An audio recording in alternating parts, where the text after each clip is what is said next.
But sometimes, when I was starting a new story and I could not get it going, I would sit in front of the fire and squeeze the peel of the little oranges into the edges of the flame and watch the sputter of blue that they made. I would stand and look out over the roofs of Paris and think, do not worry, you have always written before and you will write now. All you have to do is write one true sentence. Write the truest sentence that you know. So finally, I would write one true sentence and then go on from there. Welcome to the Writers Parlor. This is a new series that I want to start in which I'll be talking about my favorite writers and their writing philosophies. The only other thing that I love as much as reading the work of my favorite writers is to read about their writing lives and how they thought about writing, how they carry on. Always so intrigued to know the moments and rooms in which stories that I love came to be or a scene that I love came to be. And so 2 days ago I read this tiny collection of Hemingway called On Writing, which is basically a collection of all the segments of his letters, stories, interviews, his memoir, in which he is giving his opinion and his take on writing and his philosophy on writing. I read it in one sitting and I was inspired by this to start making this series. Also, it's called the Writers Parlor in honor to my professor because I'm going into my last year of the master's, and this is something that we always do in her class. On our board we always have to the left side a list of our writers parlor, and that's basically every writer that we have read during that class, both from the text that we're assigned but also of our classmates, since we read each other's work. And I always find it so special to think that we are in one room in conversation with one another, the ones that we have to our sides but also the writings of the ones that we have on the table. And I wanted to start this series with Hemingway because he was really the first writer that I ever looked at when it comes to how does someone write, but I want to do more. Obviously, I've been thinking that I want to do Patti Smith because of Just Kids. I want to do Joan Didion. I want to do Virginia Woolf. Let me know if there's anyone you would like to see in this. Welcome to the first episode of the Writers Parlor.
So first, let's talk a little bit about who was Hemingway. Hemingway was an American writer from the 20th century, and he was a key figure in modernism. His writing style really changed how people approach writing. His main take on how a sentence should be formed is that it should be short and clean and honest to the point. He didn't linger in any overflowering writing. He always look for things to cut out, and he created this new dynamic that many writers after him have implemented into their own writing. He won the Nobel Prize in Literature for The Old Man and the Sea, this tiny little novella about a fisherman in Cuba that is just battling with this marlin, and is, oh my god, the tension of that story is I don't know, it's so masterful. I mean, it won the Nobel Prize for something. But I have never read a relationship quite like that. Yeah, let's leave it there. It's very short. I recommend. I think you can read it in one sitting. One of the things that he loved was to write first light of the morning. He would wake up and just write, and that's why we are filming this video so early. Obviously, it's already the daytime. It has been like 2 hours since the first light came out, but I couldn't speak At that time, I tried to, but I wasn't making any sense. I have tried that timing for writing, and it really does work for me. And that's something else that I want to eventually film as well, following specific writers' writing routines. That is not what we're doing today, but that's why we're filming so early. And excuse if I'm a tiny little sleepy, but he thought there was magic in this state that we are when it comes to creating. We'll see how well it goes with my talking. When he was young, he enlisted to be a volunteer with the Red Cross for World War I. He became an ambulance driver in Italy, and really that was what kickstarted all the adventure and heartbreak that you see throughout all of his writing. He was injured in there, and he was able to see a lot of things and a lot of destruction of place, of the people, of the soul. And he was a writer that believed that experience was what was gonna get you to write a true honest work, and he believed that you shouldn't write anything that you didn't know, and hence you needed to know a lot as a writer and learn a lot and be curious about life and be brave and put yourself out there and engage with life, whatever that might be. For him, he was very attracted to being in the front line of war. He later became a war correspondent for the Civil War in Spain. He also loved bullfighting and hunting and fishing, and you can see that all of these activities have a violence to them, but he was very drawn to those. My personal history with Ernest Hemingway is that when I first started college, I was an architecture major, and I had never thought about writing. I'm not one of those writers who will tell you, I knew I wanted to write since I was a little kid. No, I did not. I didn't really read books. I loved movies as a child, but you could not get me to read a book. And here we are now. I took my ENC 1101 class, that is the basic English composition that all majors have to take. And my professor there, he had done the masters that I'm doing right now. And so he was a very creative person, and a lot of his assignments involve creative writing. And so that was my first encounter with creative writing. For assigned readings, he would assign a lot of Hemingway short stories because they are great to learn on your own for a classroom setting. They are so short but so complex and dense with meaning and action and inaction, but that is provoking action in the same way. They're masterful. They're really, really, really good. I'm not the best reader when it comes to short stories or a short story collection. I don't know why. I always gravitate more towards novels. I don't know what it is about it. Maybe I just need to get over myself and just read them and see that I love them, because I'm sure I will. But I struggle with them to keep my attention. I don't know why. To write them as well. When I have been assigned to write a short story, I always end up writing the longest long story ever. But Hemingway's, they really, I don't know, there was something about them that I didn't know anything about writing. I somehow had just started reading, like I had been reading for a year or so, and I wasn't getting anywhere close to classics or literary figures like himself. So this was definitely a first encounter with the idea of masterful literature. And I just remember sitting at my little desk and feeling so moved by them, and not really knowing what it was, but feeling that he was touching on something that I knew and I couldn't explain to anyone else, but then realized that we all share the same experience of love and longing and life-changing decisions. And I don't know, there's something magical about them, as there is about literature. And that was the first time that I realized that. I think my professor could tell that I was really into them, and he recommended me A Moveable Feast. This is Ernest Hemingway's memoir from when he was in his 20s and in Paris, being an aspiring writer working on his first novel in Paris in the 1920s. It's one of my favorite, if not my favorite, historical setting, one that I wish I could go back to. If this sounds reminiscent, it's because you have also watched Midnight in Paris. That is one of my favorite movies, essentially because it is my dream to travel back in time at midnight in Paris and find all these literary figures and hang out with them. This memoir, I bought it by the end of the semester and I was going on a trip to Spain and Paris. I went back to Madrid. Madrid is a place where I used to live, so a lot of my friends are there, and I went to visit. And since we're so close, me and my mom took a flight to Paris and stayed there for a weekend. And the whole time, I was carrying this memoir with me, even when I knew I wasn't going to read, even when I knew there was no point in bringing a book. It felt special to somehow take him back to Spain and then to Paris, to places that he loved. There's even a quote here towards the end of the memoir that he says, "You know, Paris was a happy time, and Key West was quite wonderful too, but Spain was much the best." And I have been to all of those three places for a time. I feel like I was following him around the world. I wanted to go to all the places that he had once been and had once been inspired by. That was the first time that I experienced that with a writer, and probably that's why it feels so special to me. I was always very interested in his wanting to travel and see places and have this love for all these different cities spread out and kind of being this constant going back to them because you cannot be in all places at the same time. I feel that was what really spoke to me about him, especially in this memoir. I think it's essential and perfect for any writer. He also mentions Key West in here. He had a house in Key West every year for the last 3 or 4 years. Key West is so close to me. Well, closer than to other people. It is quite a long drive, but pretty close nonetheless. I love Key West.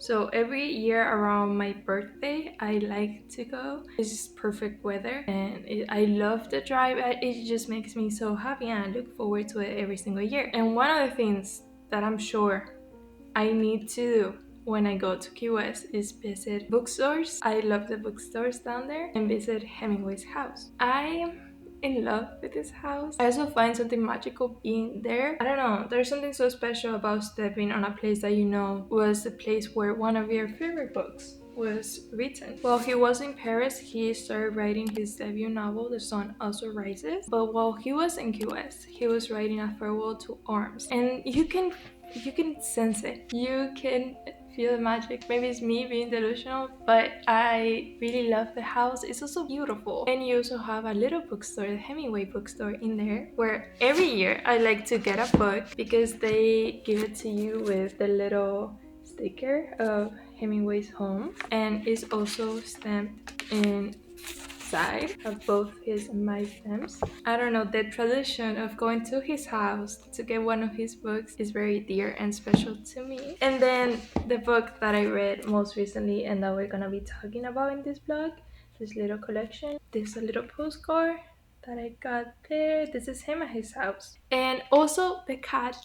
There's so many cats in there. They're all descendants of the original cats. And the house is set up in a way that you feel he just left and he's down the street at Sloppy Joe's, the bar that he liked to go to. And he will come back any minute and you're just waiting for him. Before we start, I want to do a little disclaimer. Ernest Hemingway as a person had many faults and things I don't agree with. And this is not a video about the person. This is a video about the writer and his writing philosophy, because I think there's always something good that we can take from anyone. There are many things from him as a writer that I have learned and keep me company when I'm writing and when I'm feeling stuck. But I'm aware and I wanted to make the disclaimer that there are many problematic things about him as a man of his era, and also a man that was dealing with things that were undiagnosed at the time. So going around the topic of him as a person is always a dense conversation that I don't think should be silenced. I think we should be aware of it, and that's why I'm making this disclaimer. But for this video, I just want to talk about the things that we can keep as a writer, the tools that you can add into your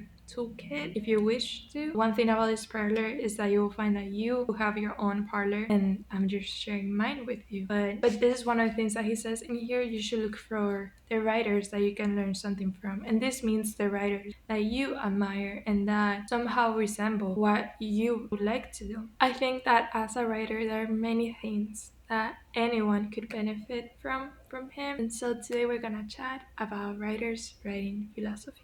This collection is a study of everything he ever said or wrote about writing and all being put together in a collection of 13 sections. So you have section 1 is what writing is and does, the qualities of a writer, the pain and pleasure of writing, what to write about, advice to writers, working habits, characters, knowing what to leave out, obscenity, titles, other writers, politics, and the writer's life. Today we're gonna be talking about 5 ideas that I have gathered out of all these 13 sections and that I created for myself when I was annotating. And those are what writing is, beyond the writer, curiosity, how to live, and how to write. What writing is. Hemingway defined writing as I am trying to make, before I get through, a picture of the whole world, or as much of it as I have seen, boiling it down always, rather than spreading it out thin. The secret is that it is poetry written into prose, and it is the hardest thing of all to do. There is another secret. There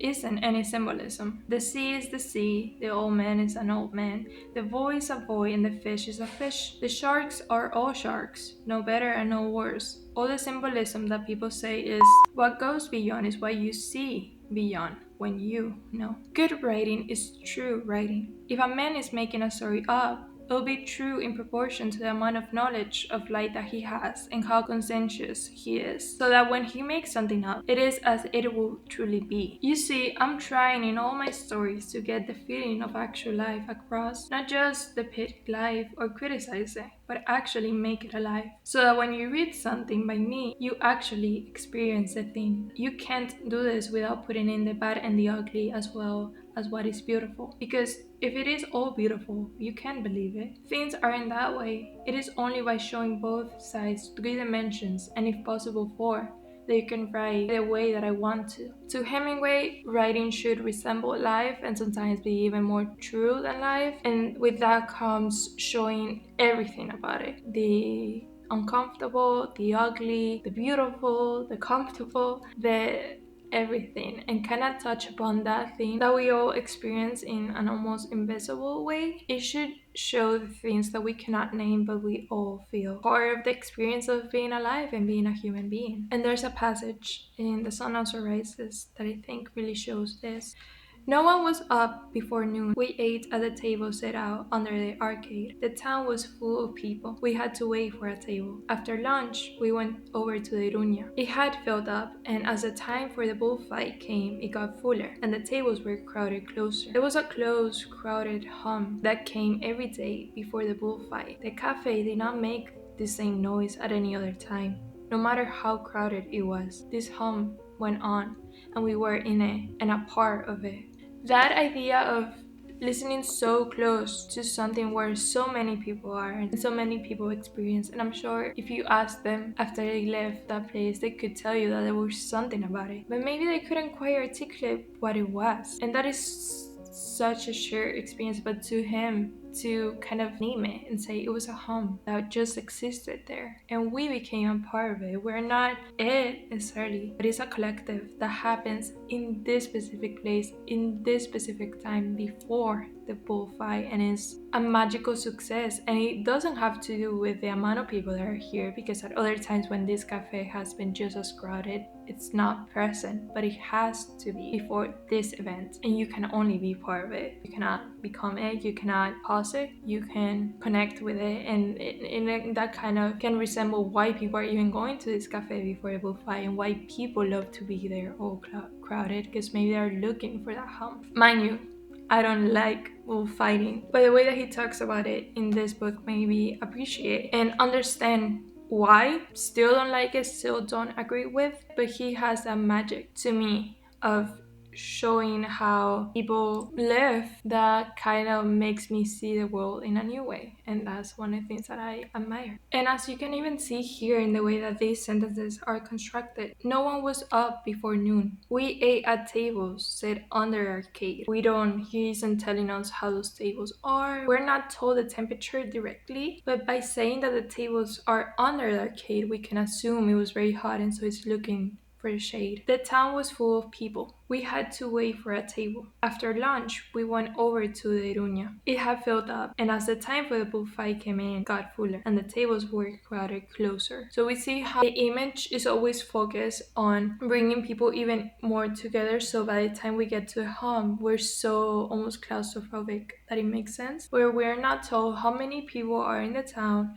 how big is the town, how many tables. We don't know anything about these things, and we don't need to. And I find very interesting how we travel from shorter sentences into these slightly longer ones that to me kind of resemble the home of it all. And I love these editions are the Hemingway Library edition, because at the end you get these sections where you can see the editing and the things that he left out, sometimes whole chapters that didn't make it into the final version of the story because he was always looking for things to cut and ways to get to the truest form of a sentence. Now, taking this idea that the writing should be made as real so the reader can feel that they have experienced it and that is part of their lives, here's a segment that I want to read you about it. When you first start writing stories in the first persons, if the stories are made so real that people believe them, the people reading them nearly always think the stories really happened to you. That is natural, because while you were making them up, you had to make them happen to the person who was telling them. If you do this successfully enough, you make the person who's reading them believe that the things happen to him too. If you can do this, you are beginning to get what you're trying for, which is to make a story so real, beyond any reality, that it will become part of the reader's experience and a part of his memory. And here comes this idea that if the writing is good enough, it goes beyond the writer and it now belongs to the reader. And there's almost this intention feels of leaving yourself as the writer behind and put the story forward and put that collective experience forward. And he in a way wants to completely let go of it and for it to become someone else's. Also, as you get to see throughout this series, I'm not trying to find the correct way to write with these episodes and these writers and their philosophies. I'm just trying to look at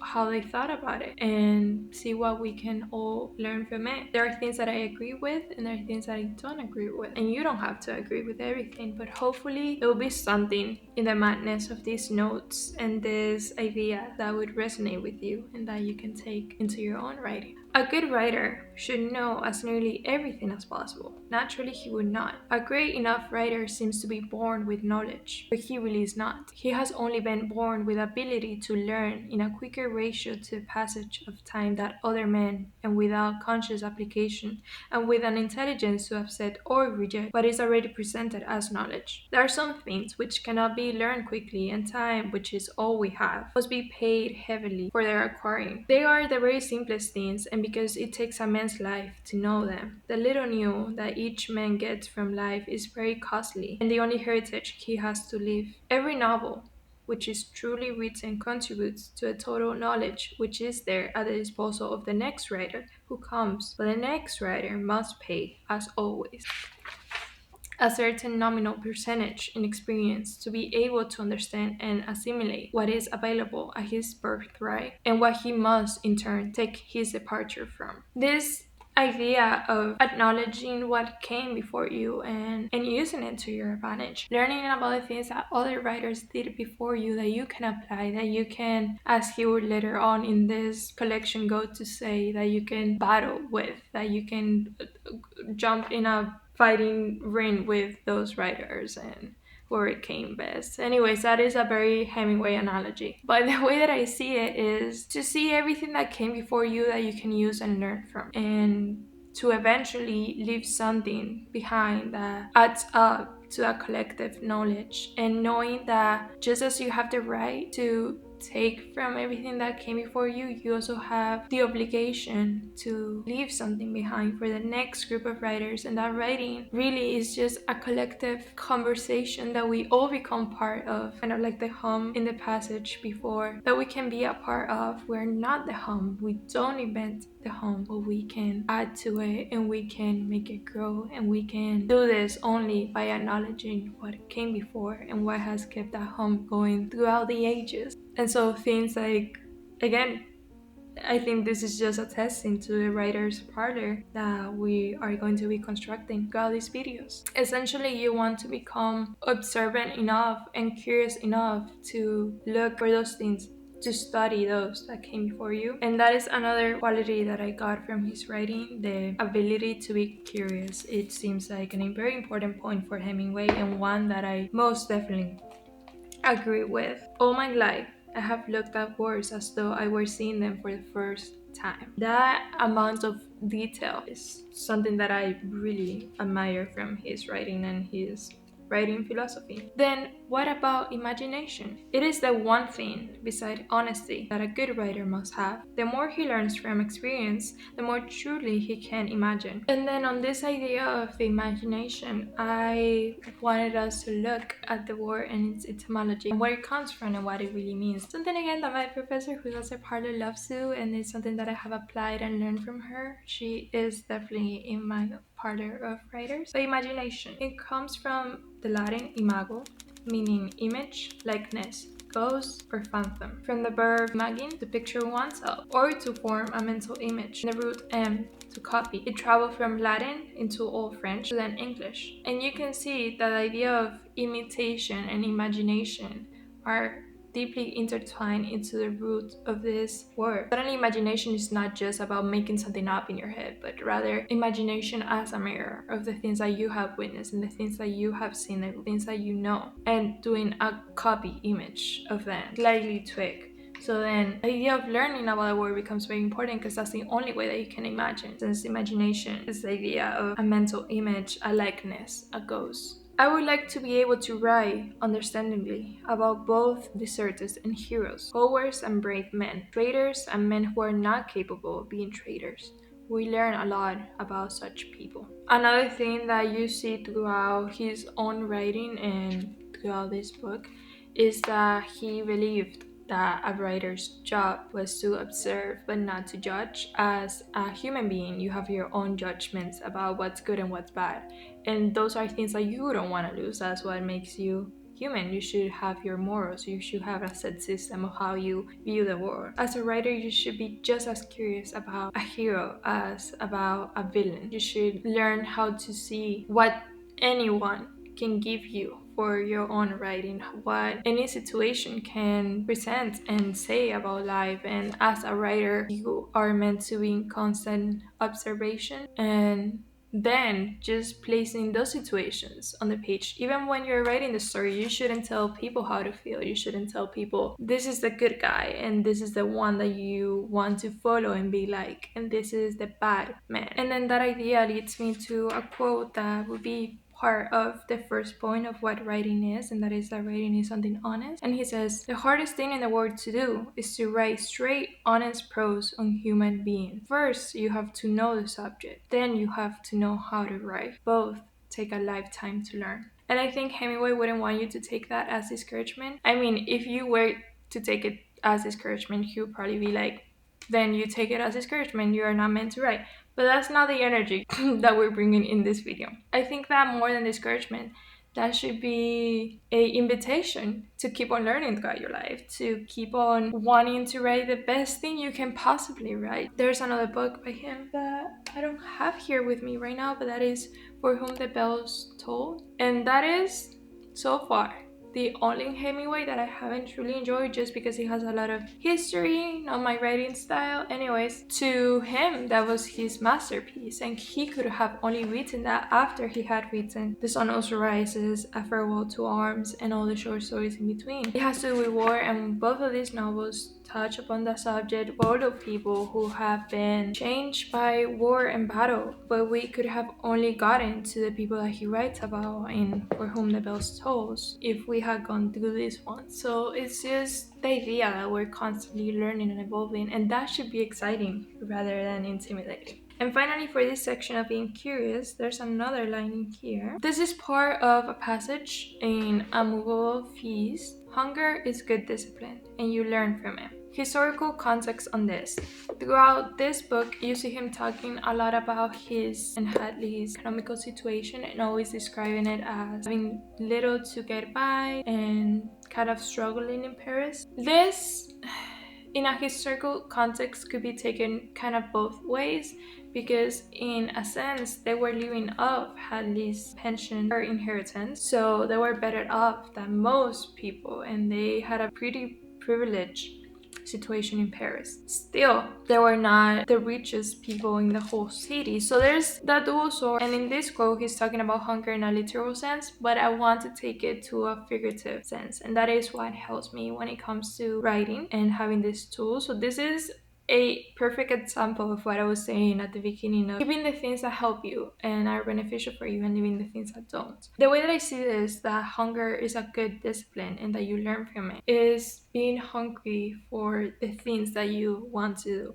being hungry for writing that novel, for publishing that book, for learning about that subject so you can write that kind of story. That hunger, I think, it's very beneficial. That wanting to strive for something, that wanting to grow as a writer is a thing that I always keep in my head. Okay, I'm not satisfied with this yet because I still want to get to this point, and that is good. That is a certain kind of hunger. And that is not to fit into the idea of never being happy with the things that you're achieving, because I think you should. You should be happy and celebrate any small or big milestone that you get through in your path of achieving the things that you want to achieve. But I think it's always important to have that sense of hunger for something else without ever letting it kind of take over you. It's a fine line rule that you need to learn to deal with in a healthy manner if you're gonna use it. But I wanted to include it in here because that is one of those things that I keep in my writer's toolkit,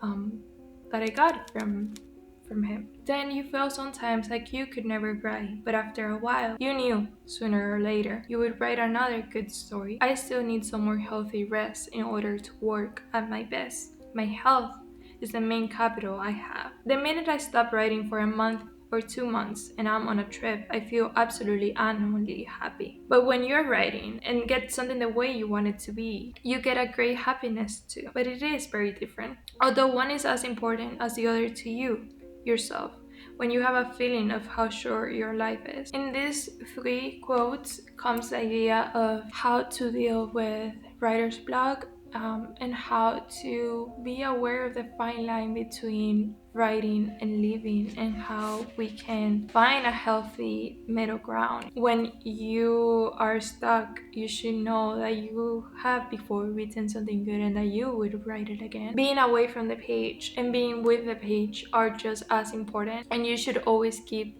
in mind that at the end we're just leading a life, in this case literary, if you are writing and if you want to make writing your career, but you can only sustain that on health. That should be the number one pillar that you consider when you come into your writing routines, your writing habits, the way that you write, that you can learn from the writers. You should not feel like you have to mimic every single thing that, in this case, Hemingway did to become a Hemingway, but rather you should find the things that work for you and try to be as accurately aware of them as he was of the things that worked for him. There are passages in here where he talks about writing best in the cold weather than in the summertime. In the summertime, he felt like he was melting away and he couldn't concentrate on his words. But he was very aware of that, so he planned his life around how can I make use of the time that I know serves me best to write. Yeah, health is our number one capital, and I think that might be the most important point of all of this. I feel there tends to be a kind of romanticized aspect of a writer should suffer in order to write best. And that can lead to a very unhealthy line of thought of you must suffer to be a good writer, and I don't think that is true. And I think that anyway we think the same thing. I think that go after the things that you wish to write about and you wish to learn about. If you have encountered suffering, yes, it can add to the writing, but I don't think you should actively seek suffering, which is an interesting thing when it comes to his life, because at the very beginning when he was young, he could not get into the war. He really found ways to make it to Italy, and the last resource that he found was to volunteer as an ambulance driver, because he really wanted to be in the forefront of that action. He felt that that was the way to kind of be adventurous and find something worth to write about. And in those younger years, you really see that drive for catastrophe in a way. The more that you read him, I feel that towards the end of his life, he was more looking towards how can you sustain writing. And I think that's a very important lesson to take into hindsight, especially if you're a young writer, to know that in the long run, what's going to help you is to find those healthy pillars in which writing can be something that you sustain and that you keep on doing for the rest of your life. I have multiple sections for this final section on how to write, but let's start with the techniques that align with his style of short and contained sentences that speak very honestly. The best way is always to stop when you are going good and when you know what will happen next. I have implemented half of this. I have stopped when I know what's going to happen next because I believe that then if I know right away what's going to happen next, maybe the reader does as well. But again, this is kind of like you have to negotiate. The idea of stopping when you're going good as a struggle with, because at that time I just want to keep on going and I feel that I'm going to interrupt my own flow. But I definitely want to try. Maybe we can do a video following his writing routine and techniques and see what results we get. Maybe I'm missing out on something. See, the willingness to be curious is always important for a good writer. The best way is to read it all every day from the start, correcting as you go along. Then you go on from where you stopped the day before. When it gets so long that you can do this every day, read back 2 or 3 chapters each day, then each week read it all from the start. When it comes to his writing philosophy, I think this makes a lot of sense, especially if he wanted to create those very contained sentences of having only the most central thing. This constant re-evaluating of the words of how you're using language feels very aligned with his writing style. Ordinarily, I never read anything before I write in the morning to try and buy the old nail with no help, no influence, and no one giving you a wonderful example or sitting looking over your shoulder. But he also talks about reading after he has written because he completely wants to not think about his own writing when he's done for that day, only think about it the next day when he starts writing again. To let those hours in between be a subconscious kind of work that you're doing in the back, and one thing that he finds to let go of his stories to write someone else's. The goal of writing, and this is one of my favorite quotes from this whole collection, you just have to go on when it's worst and most hopeless.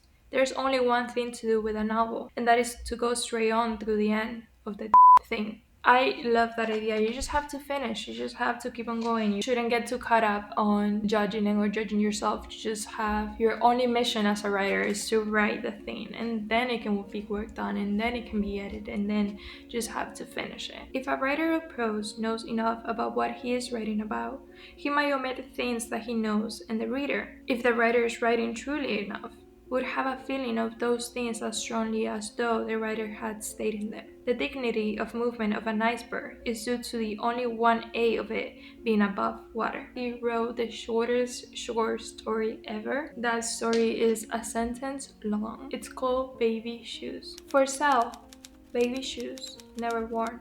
The 6-word short story. And just by reading those, you can get multiple readings out of it. Have the shoes never been worn because the baby had so many pairs and they just grew out of them because there wasn't enough time, because there was that sense of richness in their home.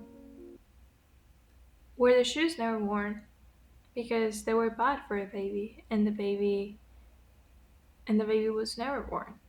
Were the shoes never worn because the baby did make it to that age, my baby was taken from their mother's arms. Were those shoes never worn because maybe their parents left? You get suddenly a weight on your shoulders when you read that 6-word story. And he didn't need to give you paragraphs on that. He didn't even need to give you one paragraph. There's this weight to the words, and there's not one extraordinary singular word on this. For sale, baby shoes, never worn. We don't get the color, we don't get anything, and yet we do get everything.